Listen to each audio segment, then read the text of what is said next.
প্রয়োজন, যেই যুগে যেরকম রসুলের প্রয়োজন, যেই নিয়মে, যেই কালে, যেই কিতাবের প্রয়োজন, ঠিক মহান আল্লাহ রব্বুল আলামিন আসমানি গ্রন্থ চারটি, এই চারটি গ্রন্থকে মহান আল্লাহ রব্বুল আলামিন এই দুনিয়ার বুকে পাঠালেন, দিয়েছিলেন মানব জাতির শুধু হেদায়েতের জন্য, মানব জাতিকে কুপথ থেকে সুপথে আনার জন্য, মানুষ জাতিকে তেরা পথ থেকে ইহদিনাস সিরাতাল মুস্তাকিম সুপথে আনার জন্য, সহজ সরল পথে আনার জন্য মহান আল্লাহ রব্বুল আলামিন 1,24,000 পয়গম্বর এই দুনিয়ার বুকে প্রেরণ করেছেন। আর কিতাব কয়খানা? 4খানা। এই 4টি কিতাব হলো তাওরাত, জুবুর, ইনজিল, আল কোরআনুল কারীম। কয়টি কিতাব? আল কোরআন মানে আসমানি গ্রন্থ হলো 4টি, তাওরাত, জুবুর, ইনজিল, আল কোরআনুল কারীম। যেই কোরআনুল কারীম আমাদের সম্মুখে, এই কোরআন যার বিধানকে, যাতে আত্মসমর্পণ আমরা করেছি, যার কাছে মাথা নত আমরা করেছি, যার দায়িত্ব বোধ আমরা এই মুহাম্মদী উম্মত, মুহাম্মদী টাইটেল আমরা নিয়েছি, এই কোরআনুল কারীমকে মহান আল্লাহ রব্বুল আলামিন আফালা ইয়ানজুরুনা ইলাল ইবলি কাইফা খুলিকাত, মহান আল্লাহ রব্বুল আলামিন মানে এই আল কোরআনুল কারীমকে 22 থেকে 23 বছর ধরে নির্ধারিত করে মহান আল্লাহ রব্বুল আলামিন দায়িত্ববোধ দিয়ে দিলেন। মানে পাহাড়কে, ওই পাহাড়ে রাখা মাত্রই পাহাড় চূর্ণ বিচূর্ণ ধুলা হয়ে গেছে। পাহাড় এই আল কোরআনুল কারীমের ভর সহ্য করতে পারে না। আল কোরআনুল কারীমকে মানে মহান আল্লাহ রব্বুল আলামিনের কাছে এই পাহাড় অ্যাপ্লিকেশন করছেন যে হে মহান আল্লাহ রব্বুল আলামিন, কি এমন জিনিস আপনি আমার মধ্যে রেখে দিলেন, আমার বুকের উপরে রাখলেন, চাপালেন, যার আমার সহ্যর বাইরে, আমার এত যন্ত্রণা, এত কঠোর যন্ত্রণা আমি সহ্য করতে পারবো না, এতটা শক্তি আমার নাই। পাহাড়ে বললেন এই কোরআনুল কারীমের বহন ভর সহ্য করতে পারলেন না। আসমানকে দিলেন, জামিনকে দিলেন, সমস্ত কিছুকে, নক্ষত্র, চন্দ্র, সূর্য, সমস্ত কিছুকে দিলেন। দেওয়ার পরে সবাই প্রত্যাখ্যান করে দিলেন। কেউ এই আল কোরআনুল কারীমের কেউ দায়িত্ব নিতে পারেনি, কেউ হক আদায় করবে এরকম কেউ নিতে পারেনি। সবাই অস্বীকার করে দিলেন, একে একে সবাই অস্বীকার করে দিলেন। সর্বশেষে এই আমার বিশ্বনবী রাসূলুল্লাহ সাল্লাল্লাহু আলাইহি ওয়াসাল্লামকে এই কিতাবটি হক আদায় করার জন্য দিয়ে দিলেন। কি দুনিয়াতে কেমন করে আমি চলবো, কেমন করে ইসলাম টিকিয়ে রাখবো, কেমন করে ইসলামকে আঁকড়ে ধরে থাকবো, কেমন করে ইসলামের মধ্যে বসবাস করতে গেলে মানে চলাফেরা করব, কিরকম ভাবে আমার এ টু জেড এই আল কোরআনুল কারীমে মহান আল্লাহ রব্বুল আলামিন 22 থেকে 23 বছর ধরে এই কোরআনুল কারীমকে নাজিল করে মানবতার মানে হেদায়েতের জন্য লা রাইবা ফি এই কোরআনুল কারীমে চ্যালেঞ্জ করে মহান আল্লাহ রব্বুল আলামিন এই দুনিয়াবী জিন্দেগিতে এই মানব জাতিকে দায়িত্ব দিলেন যে এই বইয়ে ভুল তো দূরের কথা, এই বইয়ে কোনো সন্দেহযুক্ত নাই। মহান আল্লাহ রব্বুল আলামিন এই কোরআনুল কারীমে মানে এরকম চ্যালেঞ্জ করে এই দুনিয়াবী জিন্দেগিতে মানবতা শুধু হেদায়েতের জন্য। আমি ইসলামের মধ্যে, আমি মুসলমান, আমার ধর্মের নাম ইসলাম, আমি দাবি করছি, কিন্তু আমার করণীয় কি, আমাকে কি করতে হবে, আমাকে যে মহান আল্লাহ রব্বুল আলামিন আমাকে যে এই হায়াত জিন্দেগি, এই হায়াতের আগে আপনাকে যে মওত এবং জিন্দেগি, যে হায়াত আপনাকে দিলেন তার আগে মওত, তারপরে আপনাকে জিন্দেগি দেওয়া হয়েছে।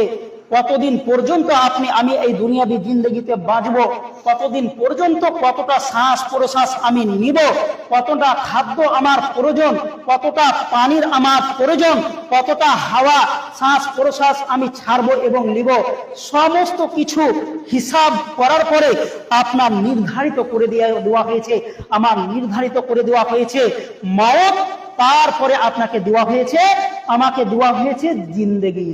যতই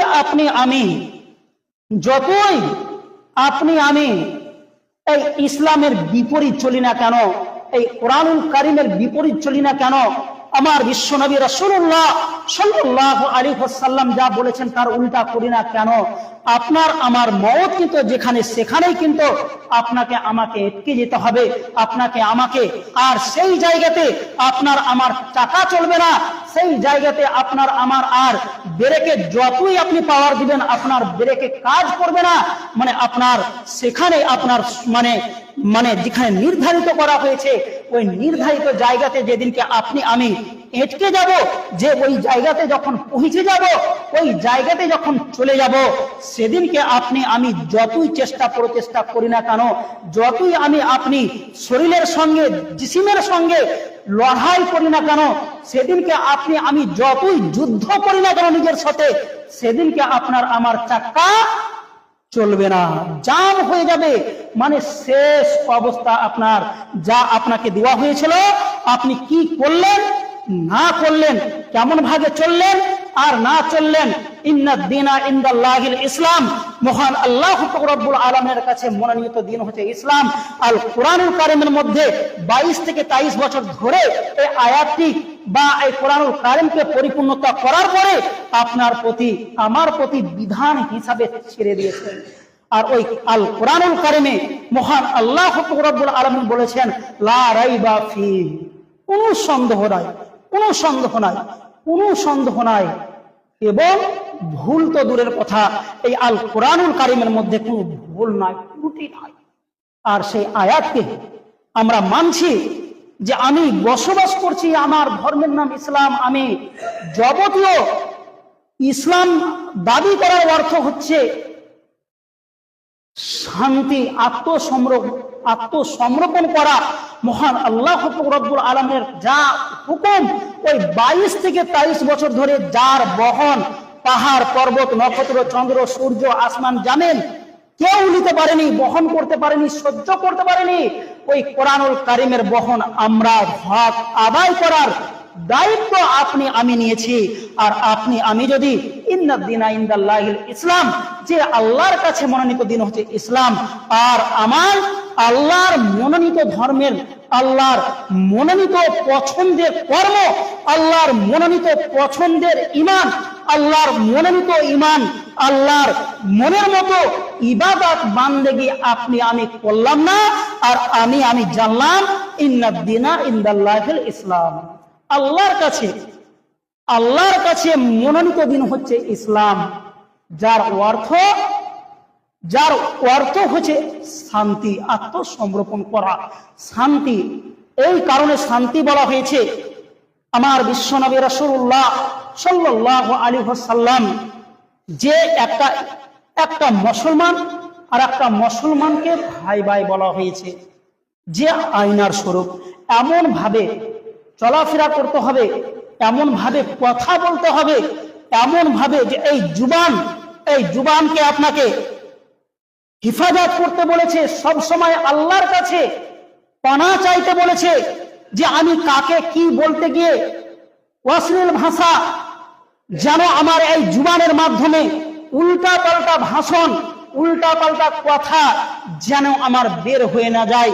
হে মহান আল্লাহ রব্বুল আলামিন, আমি যতটুকু তাকে বুঝাতে চাইবো, আমি যতটুকু বুঝাতে চাইবো, যেমন ভাবে বুঝাতে চাইবো, সমস্ত কথাকে সেই ভাইয়ের জন্য তুমি আসান করে দিও, মধুর মতো মিষ্টি করে দিও, সেই ব্যক্তির যেন বুঝতে অসুবিধা না হয়। আপনাকে অন্তরে রাখতে হবে, ইন্না আমালু বিন্নিয়াত, নিয়াতে রাখতে হবে। আর আমি যদি তার বিপরীত যার আমি আত্মসমর্পণ করছি আল্লাহর দ্বীনের প্রতি, আল্লাহর বিধানের প্রতি, আল্লাহর কিতাবের প্রতি এবং রাসূলুল্লাহ সাল্লাল্লাহু আলাইহি ওয়াসাল্লামের সুন্নাতের প্রতি, কিন্তু আমি যা এলো যেমন ভাগে পারলাম তাকে সুযোগ বুঝে বলে দিলাম। জি না, আমার বিশ্বনবী রাসূলুল্লাহ সাল্লাল্লাহু আলাইহি ওয়াসাল্লাম মানুষকে চাইলে ধরে ধরে বাঁ হাতে ধরে ডান হাতে কারবারে দিয়ে, এই তুমি কালেমা পড়ো, কালেমা তাইয়্যিবা পড়ো, না হলে তোমার গর্দান উড়িয়ে দেব। আমার বিশ্বনবী রাসূলুল্লাহ সাল্লাল্লাহু আলাইহি ওয়াসাল্লাম কখনোই করেননি। কখনই করেননি। এবং মহান আল্লাহ রব্বুল আলামিন এটা তাকে দারোগা করে, তাকে চৌকিদার করে আমার বিশ্বনবী রাসূলুল্লাহ সাল্লাল্লাহু আলাইহি ওয়াসাল্লামকে দুনিয়াতে পাঠাননি। হে মুহাম্মদ, তোমাকে আমি হেদায়েতের জন্য, মানবতার কল্যাণের জন্য আমি তোমাকে দুনিয়াতে পাঠালছি হেদায়েতের জন্য। তুমি মানুষকে দাওয়াত দাও, বলার কাজ বলো। তোমাকে আমি অতটা পাওয়ার দিনি যে তুমি মানুষকে তরবারির ভয় দেখিয়ে, তুমি জুবানের কঠোরতা ব্যবহার করে, তুমি শক্তি প্রয়োগ করে সেই ব্যক্তিকে তুমি কালেমা তাইয়্যিবা, কালেমা শাহাদাত তুমি ধরে ধরে জোর করে প্রেসার দিয়ে তুমি ইকরার করাবে আর তাকে পড়াবে, প্রয়োজন নাই। যারা আমার পরিচিত বান্দা, যারা আমার পরিচিত বান্দি, তারাকে বলতে হবে না, বোঝাতে হবে না, তুমি শুধু তাদেরকে দাওয়াত দাও আমার দিনের, আমার ইসলামে কি বলেছে, আমার আল কোরআনুল কারিমে কি বলছে, ইন্নাদ দীনা ইনদাল্লাহিল ইসলাম এর মধ্যে কি ইকরাফিদ্দিন কি বলতে চাইছে মহান আল্লাহ রব্বুল আলামিন। তুমি শুধু মিষ্টি ভাষাতে, ইয়া রাসূলুল্লাহ, তুমি মিষ্টি ভাষাতে মানুষদেরকে আমার হেদায়েতের কথা, আল কোরআনুল কারিমের কিতাবুল্লাহর কথা তুমি মানুষের কাছে পৌঁছে দাও। তারা অটোমেটিক, যারা আমার মানে পরিচিত বান্দা, তারাকে এই আমার কিতাবের কথা শুনে, রাসূলুল্লাহ সাল্লাল্লাহু আলাইহি ওয়াসাল্লামের সুন্নাতের কথা শুনে তাদের যদি মানে বিন্দু পরিমাণ ঈমান থাকে, তাদের যদি ঈমানে জোশ থাকে, তাহলে তাকে অটোমেটিক ওই মুসলিমটাকে, ওই মানে ইন্নাদ দীনা মানে ওই ধর্মের ভাইটাকে বা ওই ধার্মিক ব্যক্তিটাকে অটোমেটিক তার ঈমানে কামড় মারতে শুরু করবে, তাকে জাগ্রত করবে যে হে আব্দুল্লাহ, তুমি এই কাজ করো না, হে আব্দুর রহমান, তুমি এরকম কর্ম করিও না, তুমি জাগো, তুমি জানো মহান আল্লাহ রব্বুল আলামিন কি কর্ম করতে বলেছে, কি কি করণীয়। মুসলমান, যেমন মুসলমান হিসাবে আমাদের 6টি হক আছে। কোনো মুসলমান মারা গেলে আমার বিশ্বনবী রাসূলুল্লাহ সাল্লাল্লাহু আলাইহি ওয়াসাল্লাম বলছেন যে একটা মুসলমান আর একটা মুসলমানের 6টি হক আদায় করতে হবে। সেই 6টি হকের মধ্যে যখন সাক্ষাৎ হবে, একটা মুসলমান আর একটা মুসলমানের যখন সাক্ষাৎ হবে, তখন বলতে হবে আসসালামু আলাইকুম ওয়া রাহমাতুল্লাহ। ওই ব্যক্তি বলবেন ওয়া আলাইকুম আসসালাম ওয়া রাহমাতুল্লাহ। তারপরে কথা বলেন মিষ্টি ভাষাতে, ভাই কেমন আছেন, কোথায় গেছিলেন। এই যে মোহব্বত, ইসলাম, শান্তি, হক 6টা, তাহলে শান্তি আসবে। আর তার বিপরীত যদি আমরা করি, কোন মুসলমান যখন মারা যাবে তার জানাজায় শরীক হওয়া, আর এটা হচ্ছে একটা মুসলমান আর একটা মুসলমানের হক আদায় করা। কোন মুসলমান ব্যক্তি যদি অসুস্থ, বিছানায় পড়ে থাকে, অসুস্থ হয়ে যায়, তাহলে তার শিফা কামনা করতে হবে, তাকে তার বেমার, তাকে দেখতে যেতে হবে, তাকে সান্ত্বনা দিতে হবে, তাকে মানে তার নিকটে গিয়ে তাকে এমন সান্ত্বনা মিষ্টি ভাষাতে দিতে হবে যে ভাই আপনি খুব তাড়াতাড়ি, কঠিন তাড়াতাড়ি আপনি সুস্থ হয়ে যাবেন, মহান আল্লাহ রব্বুল আলামিন আপনাকে সুস্থ করে তুলবেন ইনশাআল্লাহ। আর আমার বিশ্বনবী রাসূলুল্লাহ সাল্লাল্লাহু আলাইহি ওয়াসাল্লাম বললেন, তার ডান দিকের শিবিরে গিয়ে তার মাথায় হাত দিয়ে লা বাসা তুহরুল ইনশাআল্লাহ, লা বাসা তুহরুল ইনশাআল্লাহ, লা বাসা তুহরুল ইনশাআল্লাহ, তার মাথাতে ফুঁক দিয়ে দেন। এই হচ্ছে একটা মুসলমান আর একটা মুসলমানের হক আদায় করা। এর জন্য আমার বিশ্বনবী রাসূলুল্লাহ সাল্লাল্লাহু আলাইহি ওয়াসাল্লাম বলছেন যে কোনো ব্যক্তি যদি অসুস্থে পড়ে থাকে, কোনো ব্যক্তি যদি বিমারে পড়ে যায়, কোনো ব্যক্তি যদি বিছানায় পড়ে যায়, সেই ব্যক্তি যদি তাকে ফজর সালাতের পরে যদি সেই ব্যক্তির বিমার কুশিদা করতে যায়, সেই ব্যক্তিকে সান্ত্বনা দিতে যায়, সেই ব্যক্তিকে 2 মিনিট 1 মিনিট সময় দিল, তাকে সান্ত্বনা দিল, আমার বিশ্বনবী রাসূলুল্লাহ সাল্লাল্লাহু আলাইহি ওয়াসাল্লাম বলছেন সেই ব্যক্তির জন্য সন্ধ্যা পর্যন্ত মানে মাগরিব পর্যন্ত ওই ব্যক্তির জন্য মহান আল্লাহ রব্বুল আলামিনের নিকটে, মহান আল্লাহ রব্বুল আলামিনের দরবারে ৭৭,০০০ ফেরেশতা, কতটা বললাম, 1000 2000 নয়, একটা দুটা নয়, ৭৭,০০০ ফেরেশতা ওই ব্যক্তির জন্য, অর্থাৎ যে ব্যক্তি ফজরের সালাত আদায় করার পরে কোন অসুস্থ ব্যক্তিকে দেখতে গেলেন, সান্ত্বনা দিতে গেলেন, ওই ব্যক্তির জন্য লাভ হলো, ওই ব্যক্তির জন্য মহান আল্লাহ রব্বুল আলামিনের দরবারে ৭৭,০০০ ফেরেশতা মাগফিরাত কামনা করবেন। তার জন্য মহান আল্লাহ রব্বুল আলামিনের নিকটে মাগফিরাত কামনা করবেন যে হে মহান আল্লাহ রব্বুল আলামিন, এই ব্যক্তিকে তুমি ভালো রাখিও, এই ব্যক্তিকে তুমি হেফাজত করিও, এই ব্যক্তিকে তুমি জান্নাত নসিব করিও। তোমাকে দেখতে গেছে, আর কাল কিয়ামতের মাঠে মহান আল্লাহ রব্বুল আলামিন জিজ্ঞেস করবে আপনাকে আমাকে যে আমাকে তোমরা কেন সাক্ষাৎ করনি, আমার সাথে তোমরা কেন সাক্ষাৎ করনি, আমার সাথে তোমরা কেন সাক্ষাৎ করনি। তখন আমি বলবো, আল্লাহ আপনাকে দুনিয়াবি জিন্দেগিতে আমি কোন জায়গাতে পেতাম, কেমন করে পেতাম, কোন জায়গাতে পাবো, আমি তো আপনাকে দেখতে পাইনি, আমরা তো আপনাকে দেখতে পাইনি। মহান আল্লাহ রব্বুল আলামিন বলবেন যে অমুক ব্যক্তির নিকটে অসুস্থ হয়ে আমি তার মধ্যে ছিলাম, তোমরা কেন সেই ব্যক্তিকে দেখতে যাওনি?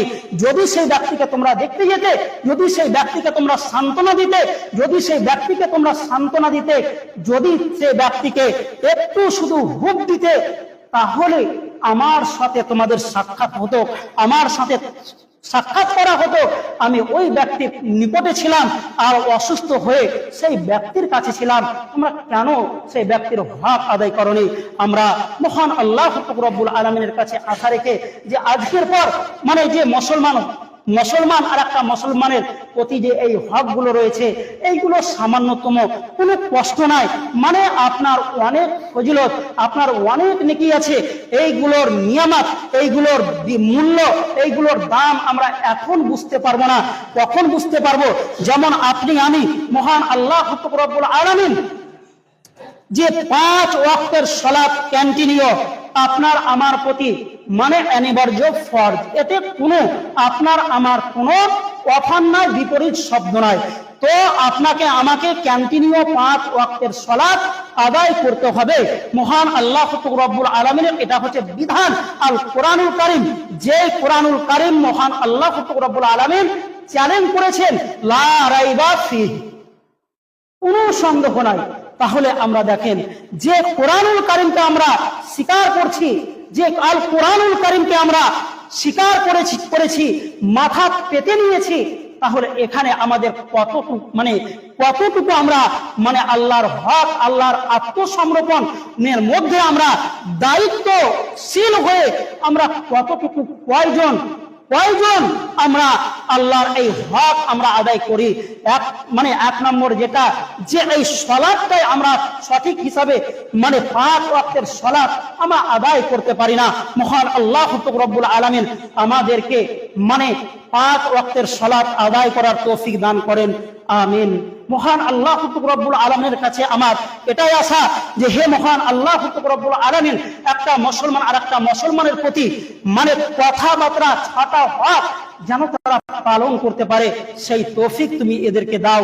মহান আল্লাহ রব্বুল আলামিনের কাছে সর্বশেষ যে হে মহান আল্লাহ রব্বুল আলামিন, আপনার বিধান এবং রাসূলুল্লাহ সাল্লাল্লাহু আলাইহি ওয়াসাল্লামের সুন্নাত মোতাবেক চলার তৌফিক দান